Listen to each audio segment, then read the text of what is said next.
সাংবাদিক আমিনুল আলমগীর তাকে আজকে গ্রেফতার করে বিজ্ঞাপন উপস্থাপন করে তার বিরুদ্ধে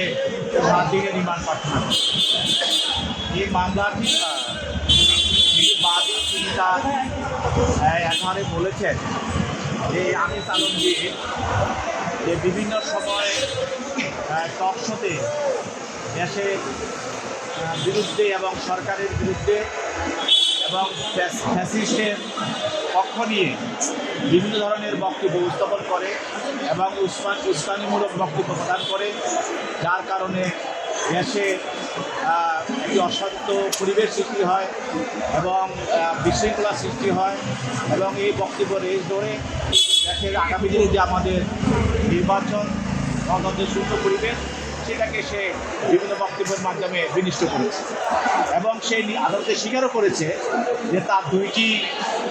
একটি হলো ফেসবুক ভেরিফাইড ফেসবুক আইডি আছে, আরেকটা হলো তার ফেক আইডি আছে এবং সে এটাও স্বীকার করেছে, সে এটা বলেছে যে জুলাই স্মৃতি জাদুঘর এবং ডক্টর ইউনূসের বাড়ি এবং গ্রামীণ ব্যাংকেও হামলা হবে, এই ধরনের বক্তব্য রেখেছে এবং যে আরেকটি বক্তব্য রেখেছে যে আওয়ামী লীগের অপ্রকাশিত নেতারা সরকারকে কাপুনি ধরে দিয়েছে। এই ধরনের বক্তব্য রাখার পরে আমরা আজহার খানি বলেছেন যে দেশের বিভিন্ন জায়গায় সন্ত্রাসী কার্যক্রম সংগঠিত হয়েছে এবং বিভিন্ন ধরনের অপ্রীতিকর ঘটনা ঘটেছে, সন্ত্রাসী ঘটনা ঘটেছে। এই মামলাতে পুলিশ ফরওয়ার্ডিংয়ের আলোকে আমরা যা দেখি তার বক্তব্য এবং তার যে সম্প্রচার কোনো কিছু গোপনীয় না এবং প্রত্যেকটারই ভেরিফাইড পেজ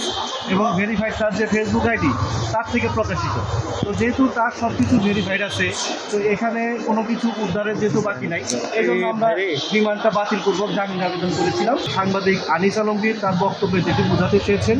যে জুলাই পরবর্তী সময়ে সে মুক্তভাবে কথা বলার কারণেই তার হয়তো আজকে এই মামলার উদ্ভব। সে সব কিছু তার মনের যে কথা সেটি সে বলার চেষ্টা করেছে সবসময়। ডিজিটাল সিকিউরিটি ফেসবুকে লেখে, এটা ডিজিটাল সিকিউরিটি অ্যাক্টে কিন্তু ভিন্ন একটা মামলা থেকে গ্রেফতার দেখা হয়েছে, রিমান্ড মঞ্জুর করেছে আদালত। তো